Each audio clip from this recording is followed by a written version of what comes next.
Frank, so why don't you talk about Hubble and culture and news in particular? It certainly has been an extraordinary opportunity, and it's hard to squeeze 25 years of trying to report on Hubble into just about 50 minutes or so. So I put together something fairly anecdotal that touches on some of the more dramatic aspects of this mission. And the mission is played out like a movie script. You could not write a more dramatic. It beats that movie Gravity and Interstellar, because this is reality, Jack. And so I want to touch on some of the key things going way back to launch, the 25 years ago, share some anecdotes with you. Not all of them, since it's being broadcast, but you'll have to read the book. But anyway, so a kind of a personal journey through this. If you do have questions about a particular picture or topic I'm showing, feel free to raise your hand, and please save more general questions till the end. My interest and enthusiasm for this mission goes back over 30 years. When I was working down at the Maryland Science Center, Lockheed Missile and Aerospace, they were doing the integration of Hubble, and they did these very lavish, fancy PR things. This one, Frank, they compare it to Stonehenge, and it's a little. I thought Stonehenge was where the demons dwell and the cats meow, but nobody remembers that song from Spinal Tap. Never mind. So they talk about, you know, the builders of Stonehenge could imagine, but the key thing about the Lockheed ads was that the one ad said in 1983, man may see to the edge of the universe, and that got me really excited. I cut that out. I hung that over my desk. I interviewed here in 1986, and the scary part then was the tragic explosion or disintegration of the Space Shuttle Challenger. The Hubble telescope was going to be the next payload the Challenger was going to launch in 1986. I was crushed. I had applied for a job here in public affairs, and I thought there'd be a hiring freeze. But thankfully, due to bureaucratic inertia, they kept hiring. So I can't tell you what I did those 4 years from 86 to 1990. We were very busy. I did have an opportunity to see the telescope itself out at Lockheed in Sunnyvale. It was costing several $1 million a month to keep it in storage. But it was an impressive thing to look at. I'd look through a little window, and there's this immense facility. But it was kind of a bird in a gilded cage, because it wasn't clear when was the shuttle going to return to service. NASA was doing almost all the publicity. Well, they were doing all the publicity for Hubble back then. The news office here at the Science Center would take over, Science Institute would take over once we started getting real data. Then it gets exciting when you begin to see things. There were a number of hypey NASA videos. I don't have the video to show you, but they did do a video called The Incredible Time Machine. Well, all telescopes, even your amateur telescope, are time machines.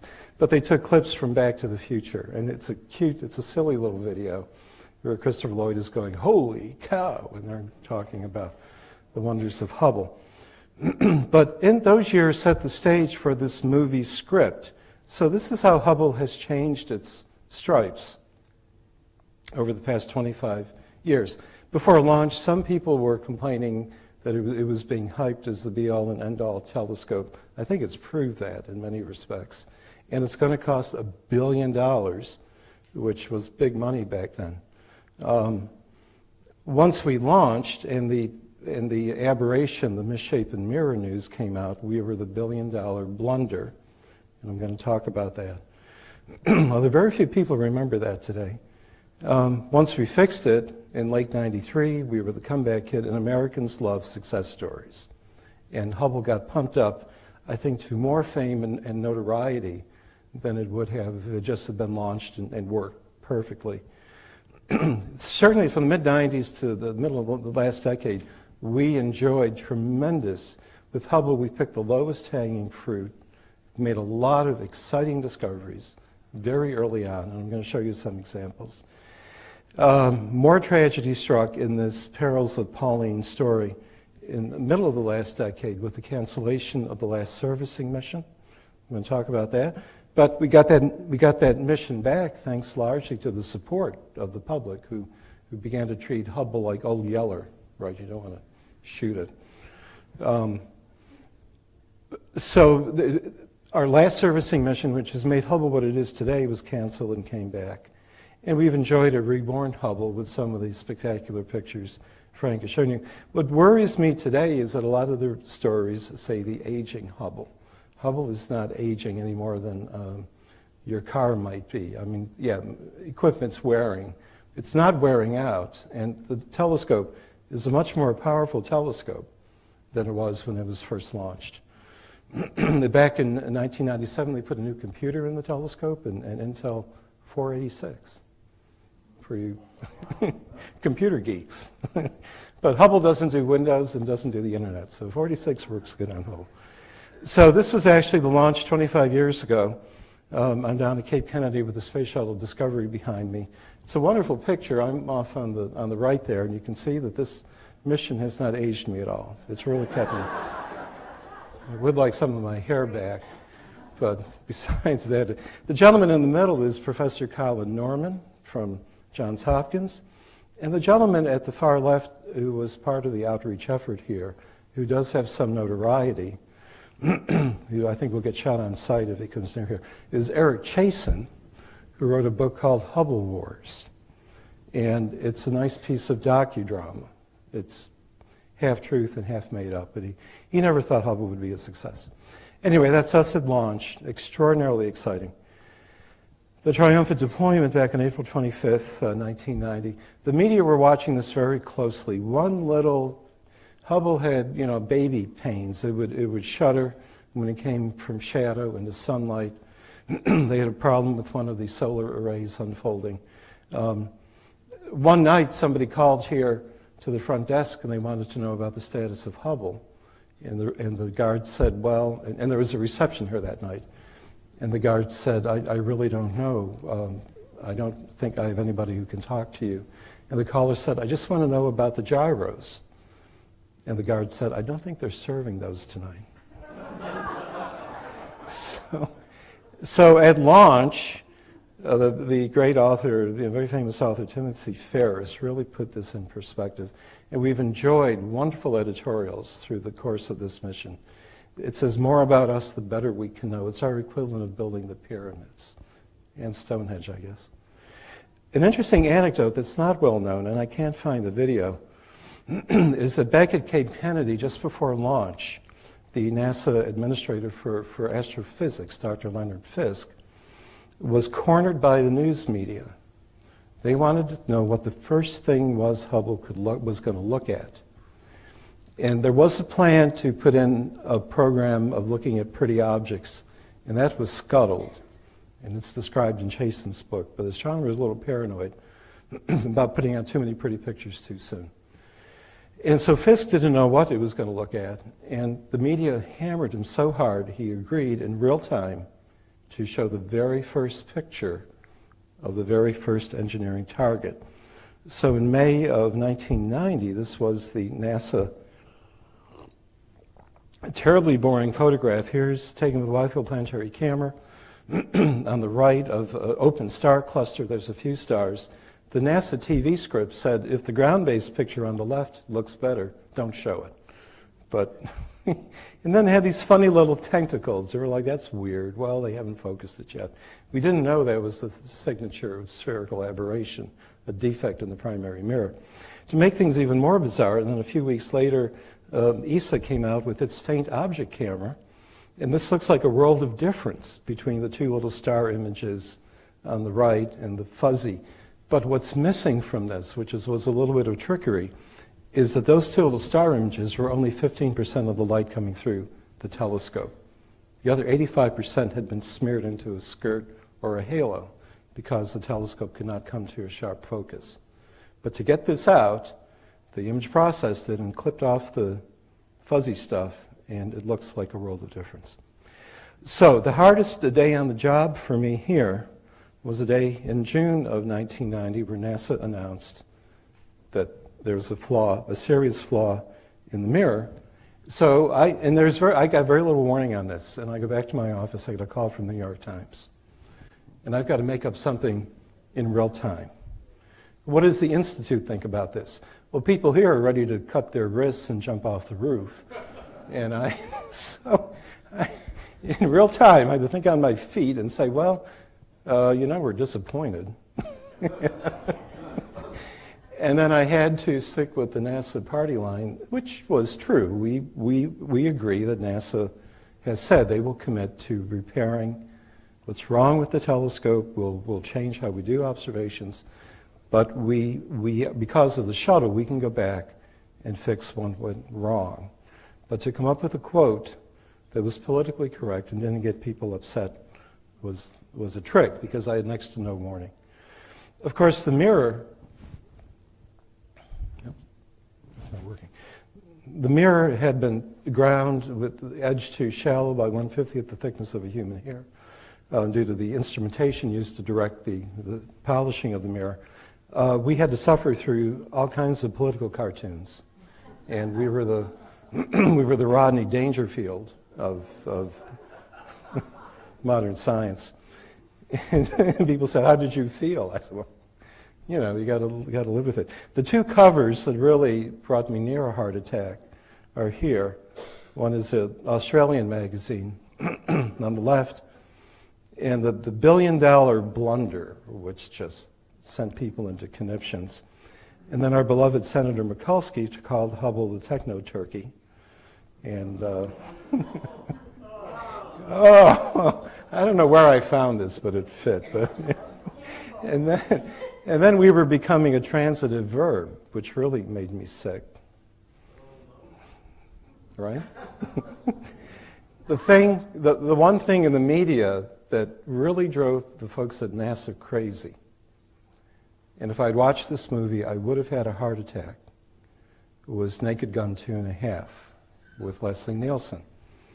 So in that movie, if you saw that, this is the one scene is the blues bar, sad singer, but the background wall had great tragedies, the Hindenburg, and the Titanic, and the Edsel, and what's over there? NASA went ape, and they really rethought how they would do their public affairs program based on that movie. They really got upset. Of course, anybody watching it today would say, what? That was devastating. Just for fun, the other cult series, Mystery Science Theater, where they make fun of old movies, there is one episode where they smash into Hubble. Here's the pilot and his two robots. He says, "I hope you got insurance. That's the $6 billion Hubble." And and it goes down in flames when they get done with it. But among the very first pictures, because there was no early release program, one of the first pictures, and this one's confusing now that I look back on it, but what we laid out here was a star cluster out in the Large Magellanic Cloud, I believe. We zoomed into the core. This is what the aberrated, blurry image looked like. But with image reconstruction techniques, because this was had some good signal to noise, we could pull out the stars. And so we were doing better than ground-based of that cluster. So even with the aberration and some image processing, we could do better. So the first few years after aberration, that's what we did. One of my favorite pictures is to actually resolve Pluto and its moon Charon, really the first example of a binary planet. Oh, did I say planet, Frank? A binary planet. Wait till July when New Horizons get there. One thing, we looked at Jupiter, and back then, Frank mentioned we had photographic prints. The photo lab, we did not have an image processing specialist then. We did not have Photoshop then, which lets us get away with murder, but that's another story. This was coming out of the photo lab, and freaking Jupiter was green. I said, wait a minute, because we can't put this out. You can look through a telescope and see Jupiter. We know the physics of what's happening in the clouds. And my colleague, Dr. Chasen, said, well, that's what the numbers are. That's what the numbers are. So I talked to the PI on the camera, the wide field planetary camera, and Jim Westphal. I said, Jim, we can't do this. He says, okay, Ray, you can change the color to whatever you want, because I'm colorblind. So this, Our pictures are much better. We found some mystical things. We've seen several of these. The Einstein cross is a gravitational lens. 4 objects duplicated around a central galaxy. But again, plans were underway to repair the Hubble. And in a 1970 Superman comic, they had already thought about this.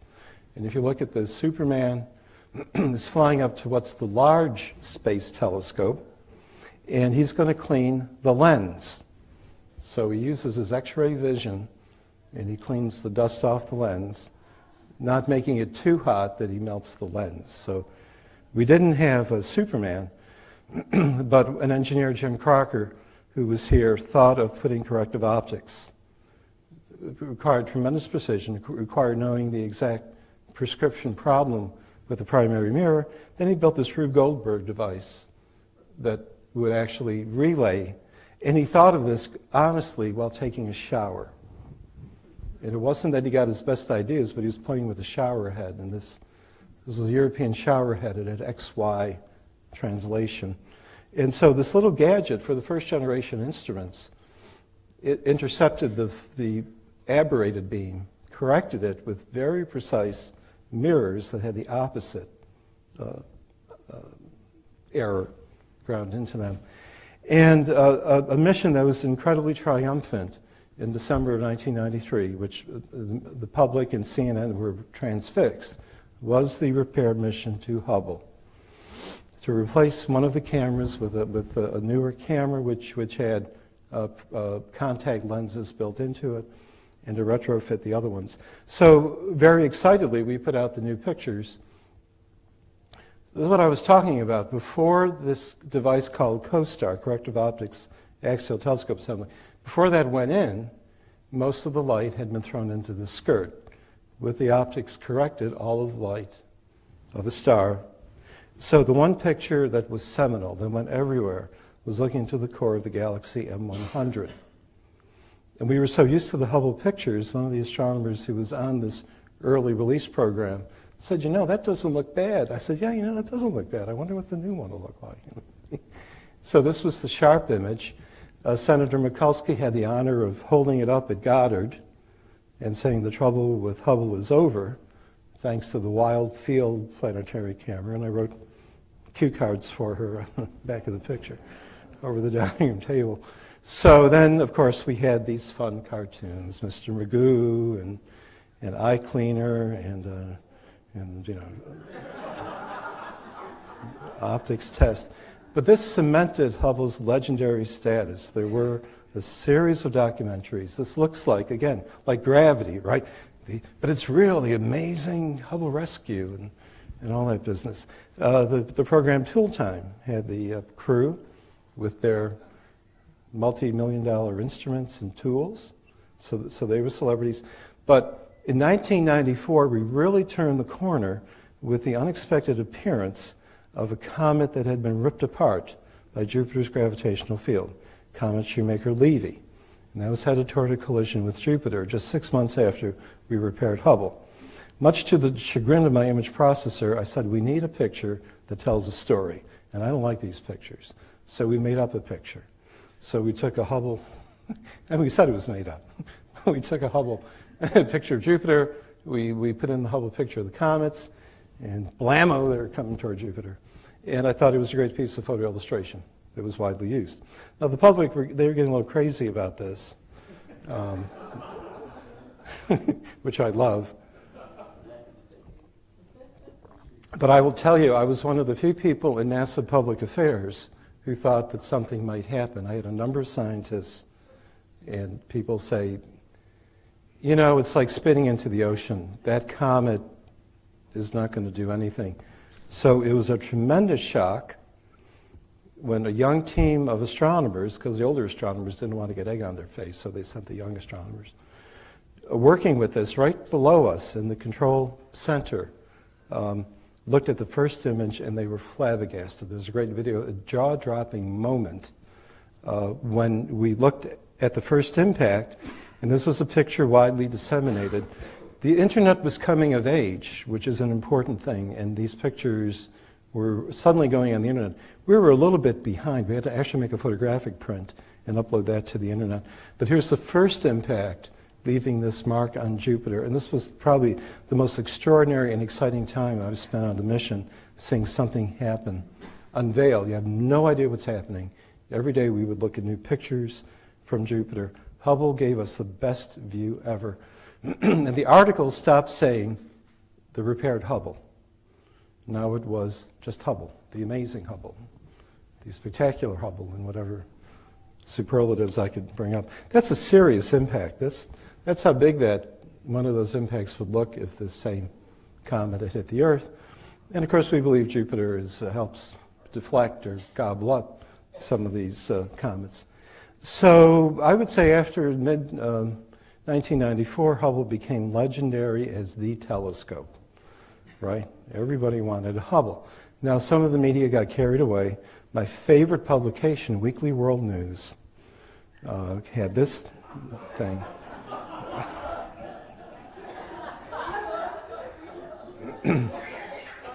And what made me sad, I've had several phone calls on this because people thought this was real.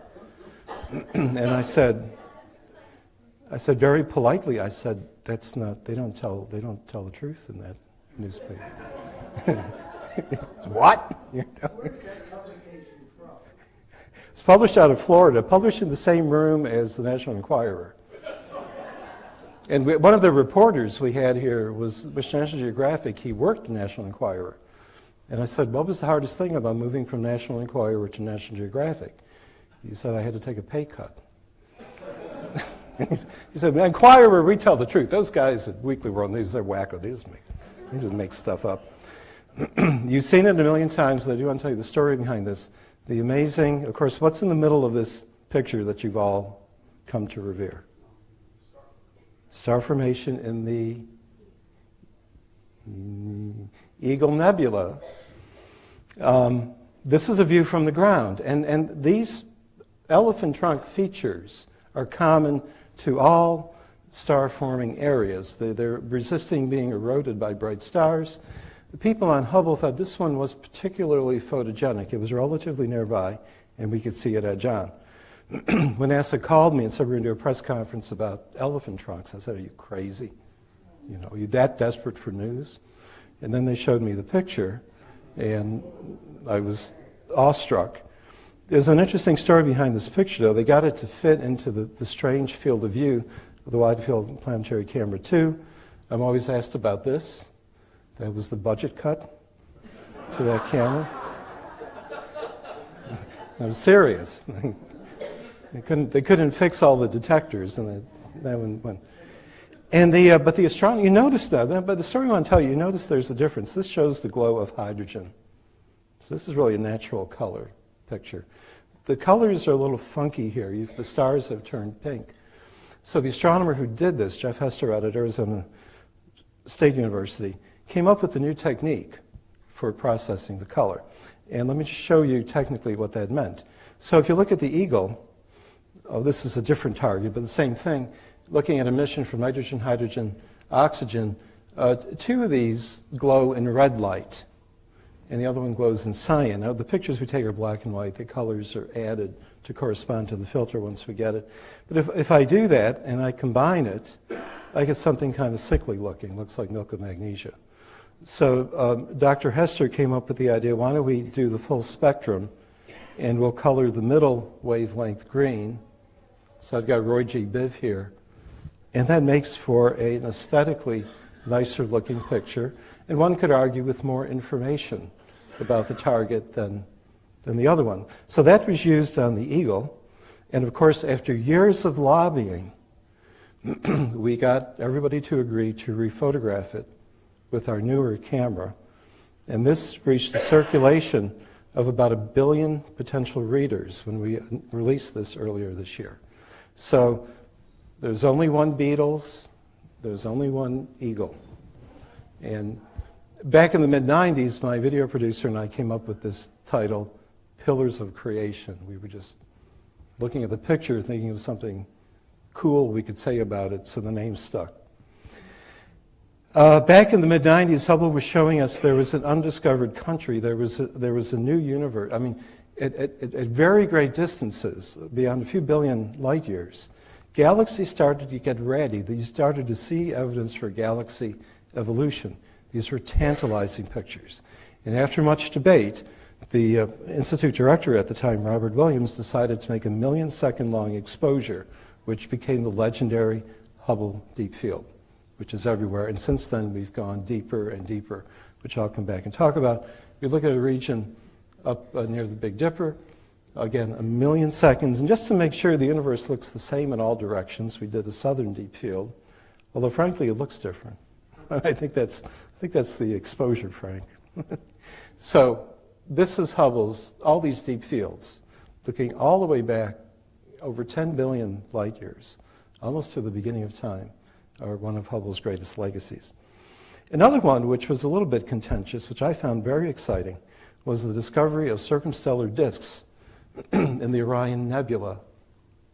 And I was so excited in the press release, I wrote, "This increased the chances for life in our galaxy," because these are considered the construction yards for planets. This was before planets had been found around other stars. This was the mid-90s. We were just on the cusp of finding extrasolar planets. But the fact that the first baby steps were taking place in a star-forming nebula, I thought was very exciting. I got all pumped up, and NASA said, "Don't say it increases chances for life." And I don't know. I think it does. Anyway, this was hypothesized, among other people, by Immanuel Kant several centuries ago, that the coplanar aspect of the solar system meant that this is the skeleton of a disk of material that the planets coagulated around the newborn sun. But now we had direct visual evidence for such a thing.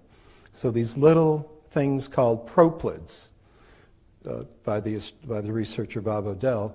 I didn't like the name. It sounded like something you'd go see your doctor to have removed. But the proplyds.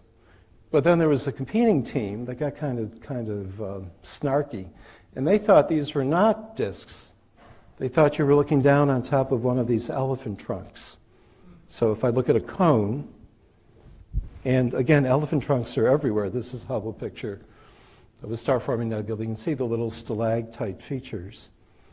So I had the pleasure of showing this critic a picture of one of these proplyds seen edge on.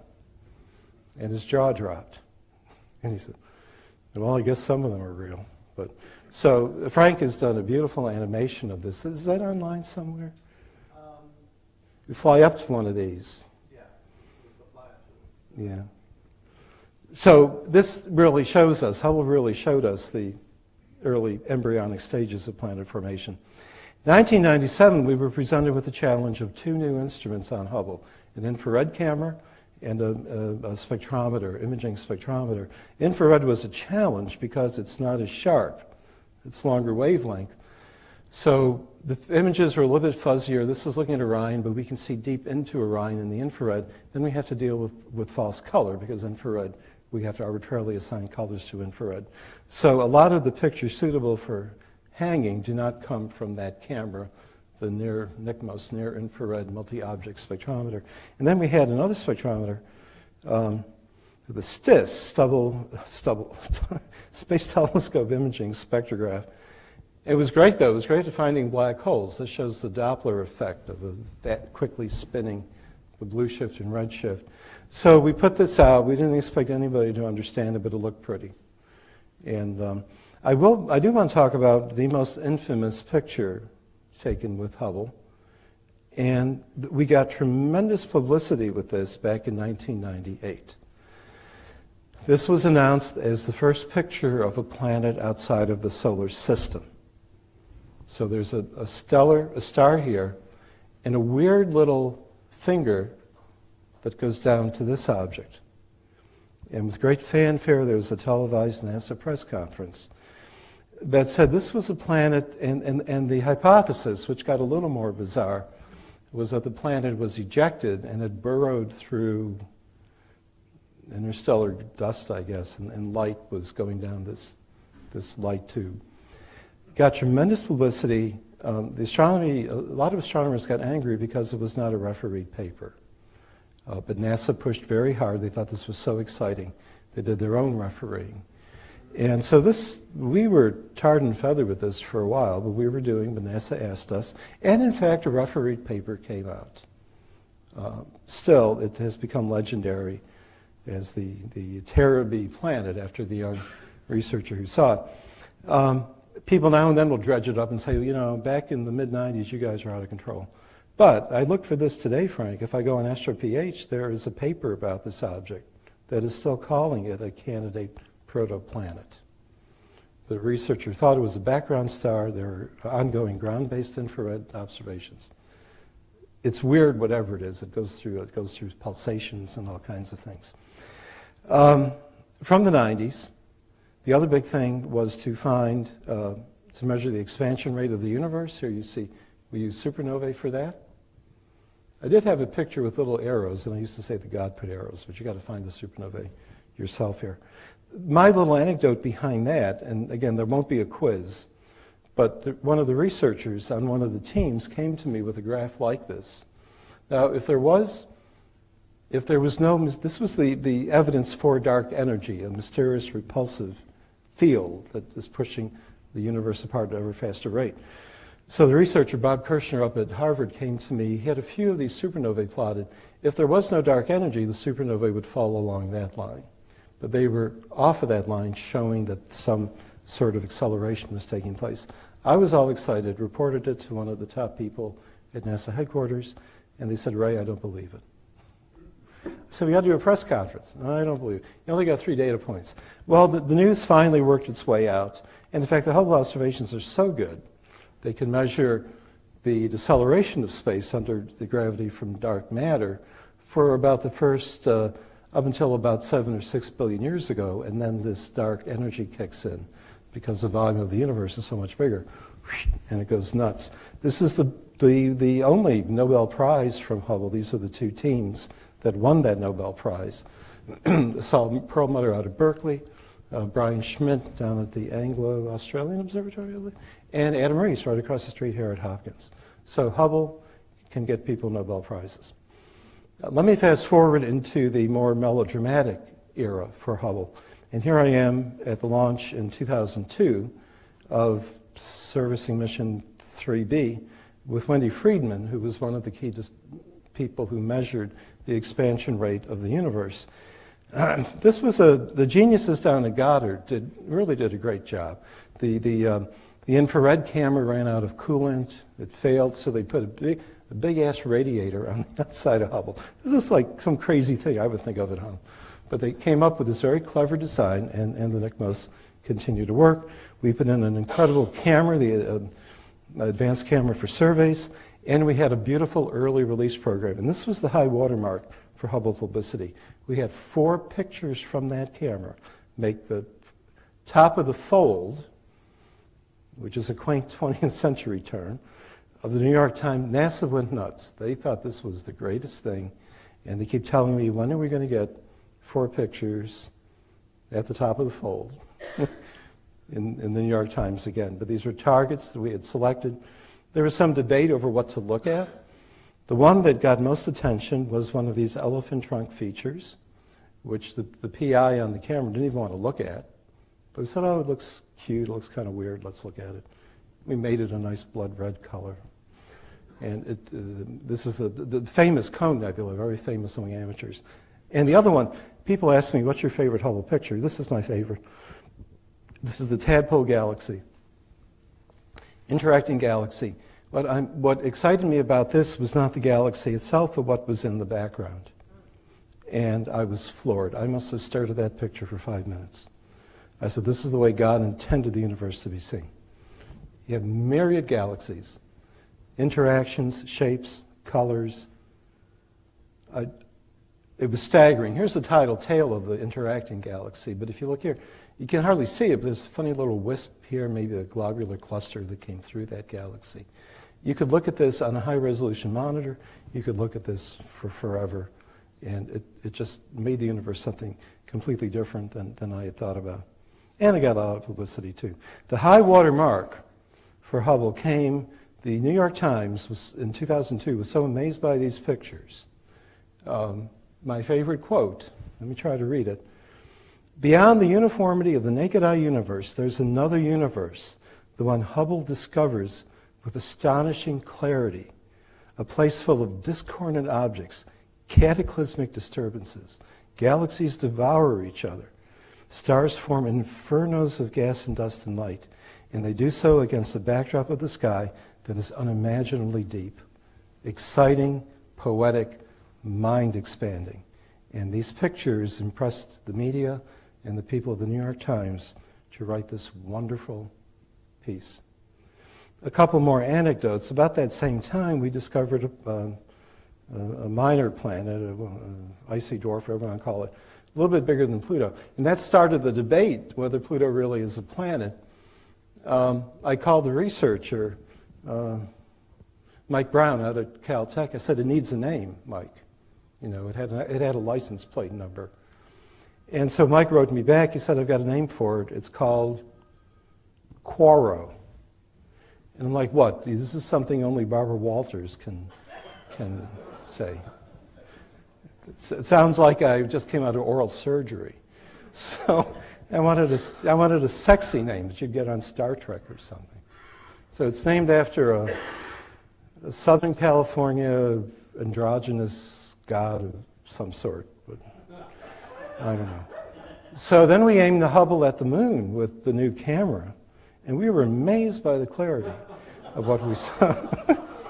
It was, this is my gullibility. Oh, there's the budget cut. This is my gullibility test. No, we did, we did look at the moon in support of the NASA plans to go back to the moon. NASA directed us and invoked the prime directive to use the telescope to go look at this. So we actually photographed the Apollo 17 landing site. I'd actually proposed as a Hubble heritage picture to look at these landing sites. You could not see the lander or the footprint, but the thrust from the LEM, the landing module, would have scoured the regolith, and it should be a little bit brighter. And I thought we could see that. And remember, back in the early part of the last decade, there was all this idiotic craziness that we never went to the moon. And I thought if we had a picture, well, the crazy people still wouldn't believe it, but it would be a picture. Now, Hubble's fortunes changed dramatically in early 2003 with the tragic breakup of the space shuttle Columbia, and that was a huge game changer because people at Goddard were hard at work on the final servicing mission, SM-4, to Hubble. The Bush administration really wrestled with this. What do we do with the shuttle fleet? What do we do to make things safer for the astronauts? President Bush decided to launch the, what did he call it, the Vision for Exploration. And with a lot of fancy NASA animation, showed ships going back to manned ships going back to the moon and going back to Mars. But Hubble wasn't part of that equation. And the argument is that it's okay to send the shuttle to the space station, because if something gets broken on liftoff, as it did with Columbia, they had a safe haven. But to fly solo to Hubble was too risky. And the argument was, anytime you go up in a shuttle, it's going to be very risky. There was a scathing editorial by Bob Capers from the Hartford Courant, and this really summarized the feelings of some of us. NASA was simply not communicated to science. Run by bureaucrats, there's no glory in science. They're obsessed with manned spaceflight. And Hubble became irrelevant to that. There was a wonderful editorial in the New York Times. I guess I can't read it, though. Can I read it off of here?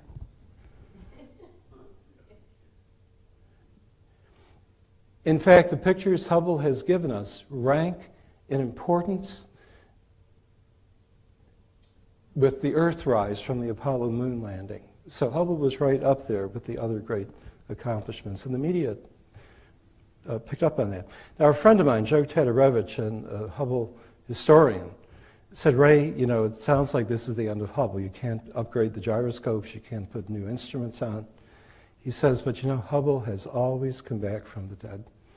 So Hubble, the history of Hubble has been on the precipice of disaster, and it comes back. So our story over the past 25 years has been the perils of Pauline.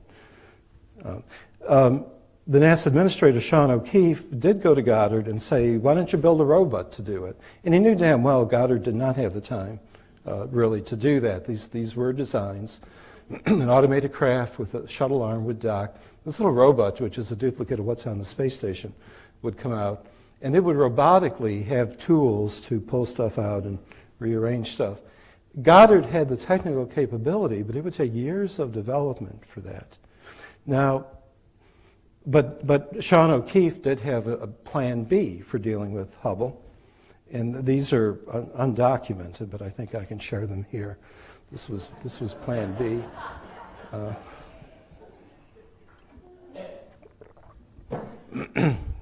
I get paranoid. I think one word, well, I'll avoid that. So anyway, along came, I forgot his name, Mike, the next NASA administrator, Mike, help me out here, Griffin, thank you. Along came Mike Griffin. And under pressure from the public and from Congress and studies about the safety of going to Hubble versus the space station, he reinstated the servicing mission. He told us we had to do it at lower budget, though, so we looked at ways to lower the cost of getting parts up to Hubble, and that was one idea. We also thought about a 300-mile-high ladder. Now, you've seen this guy, that's Frankie, so you know I'm just pulling your leg. This is a very historic picture, though. This is the launch, the last Hubble servicing mission, and right next to the shuttle is a backup rescue shuttle. And I don't believe NASA had ever done that, but that was the solution to going back to Hubble, to be ready to save the crew in case the shuttle is damaged. Now, this was an extraordinary mission. Hubble, this is one reason Hubble is in incredibly good shape with new gyroscopes and such. There was, I will tell you though, the scariest moment in my entire tenure on this project happened on that mission, in all seriousness. And these are video, this is a video frame. They had to unbolt the $100 million wide field planetary camera 2, which is the size of a baby grand piano, and plug in wide field camera 3 with extraordinary infrared capabilities. But as you know, you homeowners, you go to unscrew something, right? And the bolt won't turn. And that's just what happened. And you can see the video. This is the video. They've got their tool. It's a torque limiter, and it would not turn. And on the NASA audio, they say, well, turn off the torque limits. Turn it as hard as you can. If it breaks, it breaks. And wide field camera 2 stays in. And I'm not making this up. My heart was thumping. It didn't help that the NASA public affairs guy at Johnson said, end of mission, guys. You can't come back to Earth with a $100 million new camera that you can't install. Okay?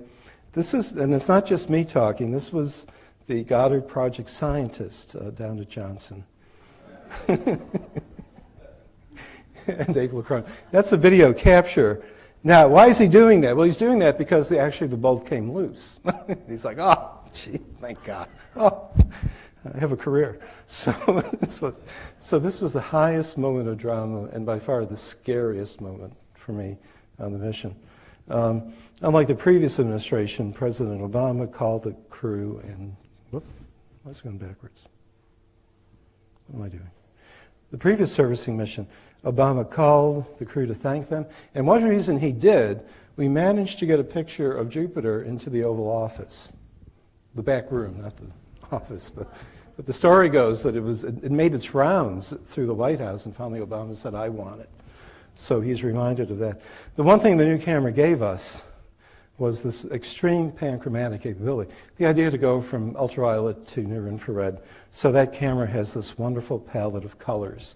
And to show you for us, here's a visible light image of a globular cluster where the stars are crammed together. We add the capability of adding ultraviolet, infrared. We can really stretch those colors. We can see red giants, these helium-burning stars, and every little white dot there is a star just like our sun. And even, you can barely see it, but There's a bunch of little red dots that are white dwarfs.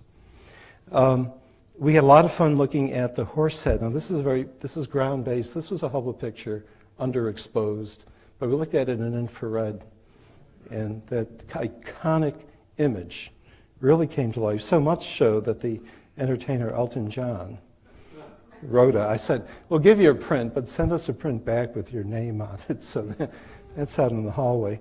And then we came up with the most glorious, multicolored view of the universe ever, and with all these infrared and ultraviolet, and this will be in the history books for many, many years to come. And I'm glad it impressed the Huffington Post, right? Holy Hubble, Batman. So with each mission, we go deeper still. Of course, with Webb, we'll go out to about 200 million years after the Big Bang.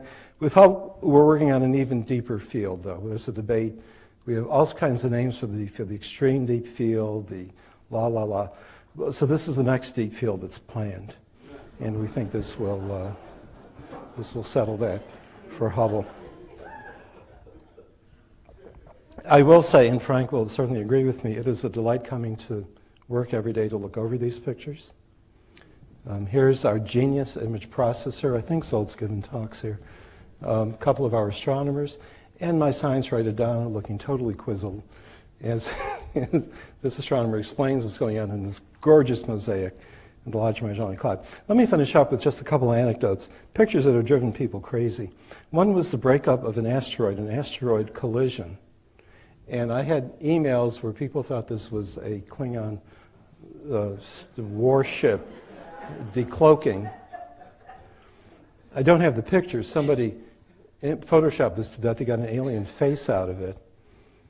And I said, sir, politely, you photoshopped it to death. He goes, oh, I didn't do anything like that.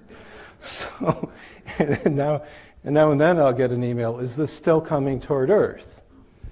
And I'll say, yes. You got about 2 weeks. And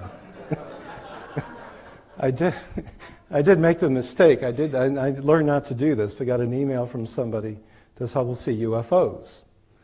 I said, yes, we do, but we throw the pictures out. Because satellites stray through the field of view. And I go home that night and, on some UFO site, and Mr. Villard of the space says Hubble sees UFOs. We do have the Hubble Heritage Program, and we're always trying to come up with cute names for these things. So one of our staff people, I believe this is a massive star with a very violent outflow, but she called it a snow angel, and we put it out in December. Boy, did that click. That worked great. That got a lot of coverage. This one, we didn't come up with the name, but the astronomers call it Gomez's hamburger. So this is an edge on. So our press release said, hold the pickles and hold the lettuce. To me, the most infamous one, we had observed with our high resolution a storm erupting on the planet Uranus. And Uranus usually is featureless, but now it's in the, I think it's summertime on Uranus. So this is actually from the email, and we wrote a little caption, and my title was Hubble Discovers Dark Spot on Uranus. And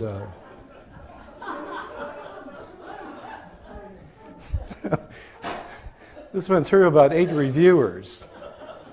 Then I got to NASA headquarters, which was a WTF. Really? Really? Are you kidding? You're going to read about this? It was Ray, you ignorant slut. So this is real correspondence. I couldn't make this stuff up. This is real correspondence. The one I was a little chagrined about, we try not to be too silly, but our friends at ESA dredged this out of the Hubble archives. That was just a few months ago. That thing went everywhere. I'm like, how low will I stoop for publicity?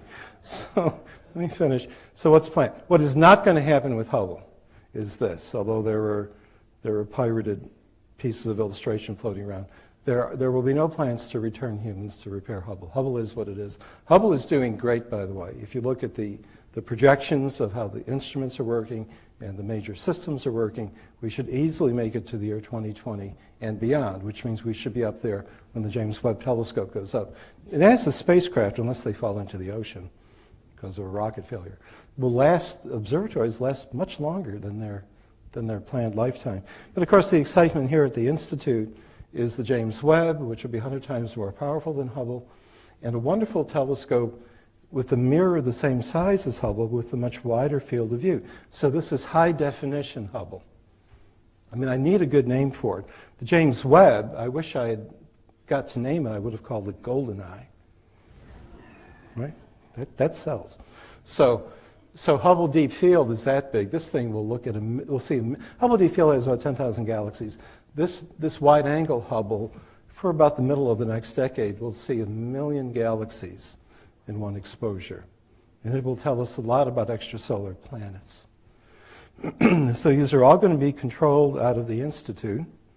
And plans are underway for a new observing facility here at the Institute. I can share that with you. But that's what we have in the works. So the director will put on a cloak. Look over here. Look over here. Now, this is a simulation because all the stars are the same magnitude. So, through the effort of a lot of people, our wonderful news staff here and all the astronomers and NASA, Hubble has become a household word. We have a lot of Hubble envy from the other observatories, but Hubble earned it the hard way. It was a perfect storm of publicity. You couldn't it just happened. The aberration and everything about it were household word.